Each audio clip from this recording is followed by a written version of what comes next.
안녕하십니까. 1월 10일 화요일 새벽입니다. 어서 돌아오 찬양하겠습니다. 어서 돌아오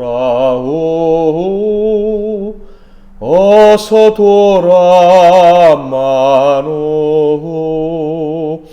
지은 죄가 아무리 무겁고 크기로 주 어찌 못 담당하고 못 받으시리요.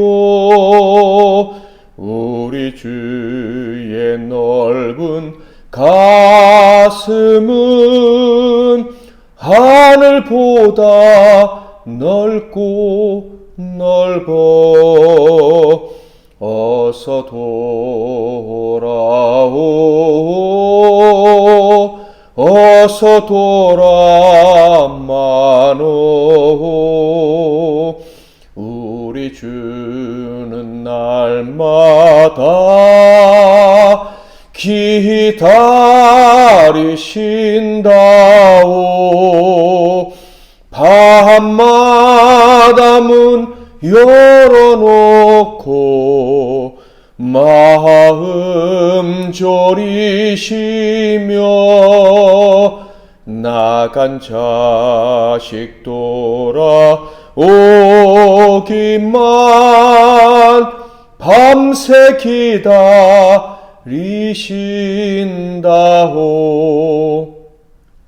어서 돌아오 어서 돌아마노.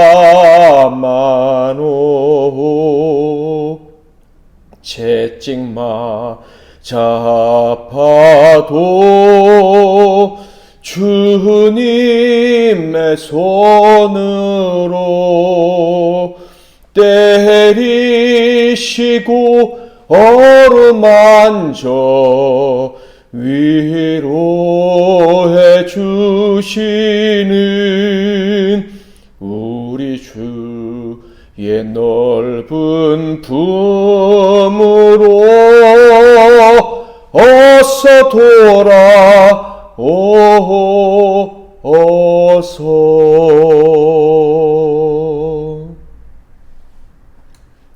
오늘 하나님께서 주시는 은혜 말씀은 구약성경 미가서 1장과 2장 말씀이 되겠습니다.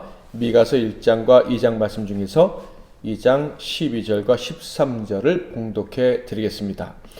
야곱아, 내가 반드시 너희 무리를 다 모으며 내가 반드시 이스라엘의 남은 자를 모으고 그들을 한 소서에 두기를 보스라의 양떼같이 하며 초장의 양떼같이 하리니 사람들이 크게 떠들 것이며 길을 여는 자가 그들 앞에 올라가고 그들은 길을 열어 성문에 이르러서는 그리로 나갈 것이며 그들의 왕이 앞서가며 여호와께서는 선두로 가시리라. 아멘. 오늘은 누가 하나님과 같으리요 누가 하나님과 같으리요 라는 제목으로 하나님 말씀을 상고하겠습니다. 오늘부터 상고하게 될 미가서는 총 7장으로 구성된 예언서입니다. 이 미가서가 생소한 분들을 위해서 미가서를 기억하기 쉽도록 제가 좀 재밌는 말씀을 드릴까 하는데요. 미가서하고 비슷한 신약성경 책은 무엇이 있을까요? 네, 누가서입니다. 좀 비슷하지요? 그러므로 미가서의 주제는 누가 하나님과 같으리요입니다. 미가서의 주제는 누가 하나님과 같으리요. 오늘 설교의 제목이 바로 미가서의 주제인 것이죠. 미가서의 저자는 누구입니까? 역시 미가인데요. 미가의 그럼 직업은 무엇일까요? 이것도 누가복음서와 연관을 챙겨서 기억을 하려고 하면 도움이 됩니다. 누가서에는요, 예수님 탄생하실 때 등장했던 사람들이 있습니다. 다른 복음서에서는 나오지 않는데 누가복음에만 등장하는 탄생과 관련된 인물들, 바로 목자들이죠. 바로 이 미가 선지자 역시도 목축업자 집안의 아들입니다. 그러니까 누가복음에 나오는 목자와 미가는 좀 관련이 있다, 뭐 이렇게 생각하고 외우시면 되겠어요. 이렇게 누가복음에 등장하는 목자와 미가를 연결시키는 게 좀 우습긴 하지만 그래도요, 누가복음에만 나오는 이 목자들과 관련된 이야기가 뭐죠? 예수님 탄생 이야기인데 바로 이 목자 미가도 예수님 탄생과 관련된 아주 중요한 예언을 했죠. 그것이 미가서 5장 2절인데요. 베들레헴 에브라다야 너는 유다 족속 중에 작을지라도 이스라엘을 다스릴 자가 내게로 나올 것이라 그의 근본은 상고의 영혼에 있느니라. 목자와 관련된 탄생 이야기는 누가복음에만 있는데 바로 이 목자 미가가 탄생과 관련된 특별히 예수님이 베들레헴에서 태어나실 것이다 라는 그 엄청난 예언을 한 사람이 바로 미가구나 라는 것을 생각하고 외우시면 되겠어요. 미가 선지자는 유다의 히스기야 왕 시대에 주로 활동했던 선지자입니다. 그는 유다에서 활동했지만 이스라엘, 즉 북이스라엘과 남유다 양 나라에 대한 예언을 다 한 선지자예요. 미가서 1장 1절 유다의 왕들 요담과 아하스와 히스기야 시대에 모레셋 사람 미가에 임한 여호와의 말씀 곧 사마리아와 예루살렘에 관한 묵시라. 그러니까 사마리아는 북예루살렘의 수도고 예루살렘은 남유다의 수도죠. 그러니까 두 나라 모두를 위해서 미가 선지자가 예언을 했다. 그러니까 이를 통해서 우리는 아주 중요한 사실을 확인할 수 있는데 이 두 나라가 반복하며 심지어 반복했을 뿐만 아니라 아주 원수처럼 서로를 미워하며 지냈음에도 불구하고 그들 모두를 하나님이 다 사랑하셨다. 그들 모두를 구원하기를 원하셨다. 야곱의 후손으로 보셨다. 약속의 후손으로 보셨다라는 거예요. 이를 통해서 우리는 중요한 교훈을 먼저 얻고 갔으면 좋겠는데요. 우리들의 가슴이 지금보다 더 넓어져야 될 것이다 라는 거예요. 남과 북 중 북이스라엘은 특히 하나님의 백성이라고 보기 어려울 정도로 심각하게 타락한 국가죠. 우상 숭배가 그 나라의 정체성이다 라고 해도 과언이 아닐 정도로 이 타락한 주변 나라들과 다를 바가 없었으며 심지어 그들보다 더욱 타락한 모습을 보일 때도 있었습니다. 그러나 하나님은 그 이스라엘에 주셨던 옛 언약을 거두지 않으셨다라는 거예요. 그들 조상들에게 주신 언약 때문에 그 악한 자들에게도 하나님의 선지자를 통해서 말씀을 해주셨다. 즉 그들을 구원하기를 원하신다는 그런 하나님의 간절한 마음을 표현해 주셨다라는 거예요. 이것이 바로 하나님의 모습이죠. 세상 그 어디에서도 찾아볼 수 없는 놀라운 사랑과 자비를 보여주시는 그분이 바로 하나님이시고 바로 그분의 마음이 미가서에 나타나 있다라는 거예요. 미가서는 크게 세 부분으로 나눌 수 있는데요. 미가서는 예언집이라고 할 수 있습니다. 그래서 1장과 2장 그리고 3장부터 5장 6장부터 7장은 세 개의 예언이 모여있는 예언집이다. 미가 선지자가 예언한 것들을 세 개의 예언을 이렇게 모아놓았다라고 할 수가 있겠어요. 자, 그런데 이 세 개의 예언들은 모두 같은 내용을 가지고 있습니다. 정확히 말하면 같은 구조를 가지고 있다라고 말할 수 있겠는데요. 바로 택하신 백성들의 타락에 대한 하나님의 심판 예언과 그리고 이어지는 회복의 언약. 이 두 가지 내용이 바로 세 개의 예언에 각각 들어가 있다라는 거예요. 자, 먼저 그 첫 번째 예언의 말씀을 통해서 한번 확인해 볼까요? 미가 선지자는 먼저 북이스라엘에게 임하게 될 심판에 대해서 말씀을 하시죠. 6절, 7절. 이러므로 내가 사마리아를 들의 무더기 같게 하고 포도심을 동산 같게 하며 또 그 돌들을 골짜기에 쏟아내리고 그 기초를 드러내며 그 새긴 우상들은 다 부서지고 그 음행의 값은 다 불살라지며 내가 그 목상들을 다 깨뜨리리니 그가 기생의 값으로 모았은즉 그것이 기생의 값으로 돌아가리라. 이렇게 사마리아 즉 북이스라엘에 대한 예언을 하신 이후에 유다에 대한 예언도 했습니다. 1장 12절을 볼까요? 마롯 주민이 근심 중에 복을 바라니 이는 재앙이 여호와께로 말미암아 예루살렘 성문에 임함이니라. 특히 유다에 대한 예언은요, 그들이 망하고 포로로 끌려갈 것이다 라는 것까지도 예언을 하셨죠. 16절 너는 내 기뻐하는 자식으로 인하여 내 머리털을 깎아 대머리 같게 할지어다. 내 머리가 크게 벗어지게 하기를 독수리 같게 할지어다. 이는 그들이 사로잡혀 너를 떠났음이라. 자, 그런데 미가 선지자가 활동했던 시기는 언제라고 했습니까? 의로운 왕으로 알려진 히스기야 왕 시대다라고 1절 말씀에 기록되어 있었죠. 이렇게 훌륭한 왕이 다스리던 때에 이런 예언의 말씀이 있었다, 심판의 말씀이 있었다라는 것은 어떤 의미일까요? 바로 심판은 오래전부터 결정이 되었다라는 거예요. 새롭게 의로운 왕이 나타난다고 해도 하나님의 뜻이 바뀔 수 없는 그런 지경이까지 떨어졌다라는 거예요. 그만큼 이스라엘의 악은요, 하나님이 인내하실 수 있는 수준을 넘어선 거예요. 앞으로도 하나님은 좀 더 참아 주시겠지만, 그러나 이 백성들의 마음은 하나님의 마음으로부터 멀어진 지가, 즉 그들이 하나님을 배신하고 하나님으로부터 떠나간 지가 오래되었기 때문에 회복이 불가능한 지경이 되었다는 것을 짐작할 수가 있습니다. 2장에 기록된 말씀의 거의 전부는요, 이렇게 남북 이스라엘이 하나님의 심판을 피할 수 없는 이유를 알려주고 있는 거예요.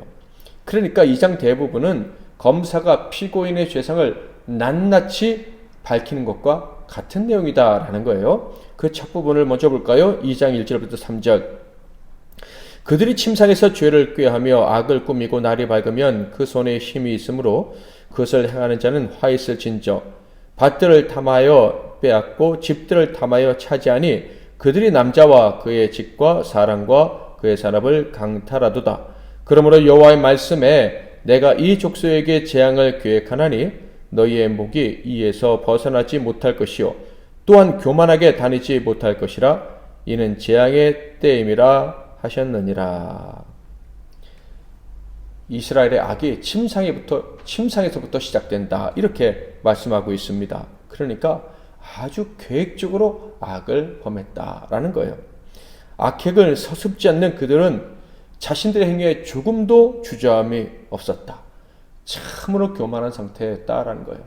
잠자리 누울 때부터 깨어 일어나서 행동하는 모든 날 그들은 다 악을 꿈꾸고 있었다라는 거예요.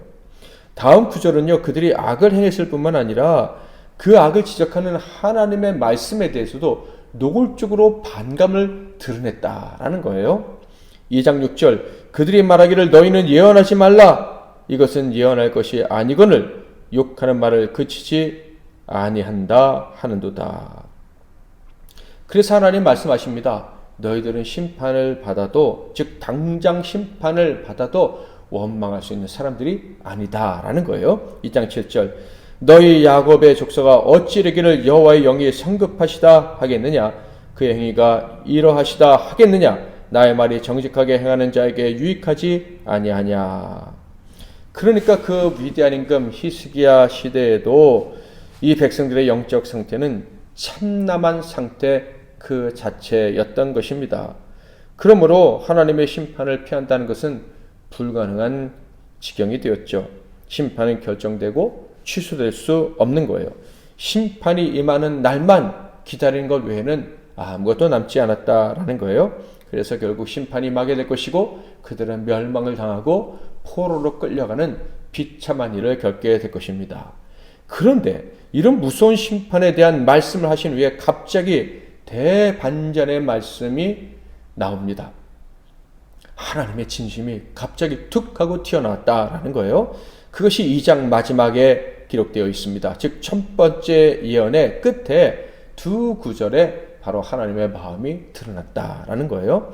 하나님이 어떤 분이신지 읽어볼까요? 2장 12절 13절, 야곱아 내가 반드시 너희 무리를 다 모으며 내가 반드시 이스라엘의 남은 자를 모으고 그들을 한 초소에 두기를 보스라의 양떼같이 하며 초장의 양떼같이 하리니 사람들이 크게 떠들 것이며 길을 여는 자가 그들 앞에 올라가고 그들은 길을 열어 성문에 이르러서는 그리로 나갈 것이며 그들의 왕이 앞서가며 여호와께서는 선두로 가시리라. 하나님이 갑자기 야곱의 이름을 부르십니다. 이 야곱은요, 야곱의 12아들의 이름, 곧 12지파의 이름, 남북 이스라엘 전체의 이름을 이야기하는 거예요. 그런데 그들을 부르실 뿐만 아니라 다 모아서 한 초소에 두실 것이다 라고 말씀하십니다.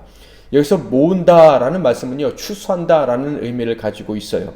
정해진 분량만큼 추수한다는 것인데, 그러니까 하나님께서는 남은 자들을 남북 이스라엘에 남겨두실 것이고 때가 되면 그들을 반드시 구원하실 것이다 라는 거예요.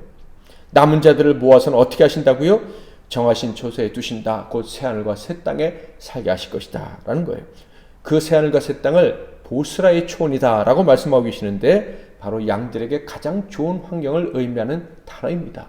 그러니까 심판받아 죽어 마땅한 그들을 다 멸하실 줄 알았는데 아니라 남은 자들을 반드시 남겨주셨다가 결국 가장 좋은 곳에 살도록 하시겠다라는 거예요. 또한 13절에 보면 남은 자들을 위해서 길을 여시겠다라고 말씀하시는데, 이것은요, 우리의 머리 대신 예수 그리스도를 상상하게 하는 것입니다. 머리 대신다 하는 것은 바로 앞서 싸우신다는 대장의 의미를 가지고 있다고 했는데, 바로 하나님이 남은 자들을 위해서 적들을 물리쳐 주셔서 그 남은 자들은 승리의 길을 걸어가게 될 것이다 라는 거예요. 오늘 말씀을 통해서 주시는 교훈은 명백합니다. 우리가 믿는 하나님은 이 세상 어디에서도 만날 수 없는 놀라운 사랑으로 충만한 분이시다라는 거예요. 택하시고 사랑하시기로 결정하신 사람이라면 그가 아무리 부족해도 절대 포기하지 않으신다라는 거예요. 그리고 결국 그가 승리자가 되어서 가장 좋은 환경에서 살도록 만들어 주실 것이다. 그게 하나님이시다라는 거예요. 하나님이 세우신 주의 교회된 우리의 삶은 어떤 운명을 가졌는지 충분히 이 말씀을 통해서 짐작할 수가 있습니다. 당연히 올 한 해도 우리가 어떤 길을 걸어가게 될지도 확실하게 알고 믿을 수 있습니다. 승리자가 되게 하시는 놀라우신 하나님은, 머리 대신 우리 주님은 변화없는 은총으로 우리를 점점 더 풍성한 삶, 점점 더 큰 승리자로 이끌어 주실 것입니다. 당연히 오늘 하루도 승리하게 하실 것입니다. 그리스도에게 속한 자, 머리 대신 주님께 속한 자, 그 영광을 누리며 살게 하실 것입니다. 그런 영광스러운 하루가 될 줄 믿고 기도하고 멋지게 하루를 살아가시는 우리 MC 나는 교회 성도 여러분과 이 예배에 참석한 모든 성도님들 되시기를 주님의 이름으로 축복합니다. 말씀 붙잡고 기도하시고 승리하시는 하루 되시길 바랍니다. 기도하겠습니다. 하나님 아버지, 오늘도 저희들이 이 세상 어디에서도 찾을 수 없는 무한한 사랑으로 우리를 돌봐주시는 하나님 아버지의 이름을 부르게 하시니 감사합니다. 오늘도 하나님 아버지의 이름을 부르게 하셨으니 하나님이 기쁨으로 우리를 앞서서 이끌어 주실 줄 믿습니다. 승리자가 되게 해주실 줄 믿습니다. 예수 그리스도 이름으로 기도하옵나이다. 아멘.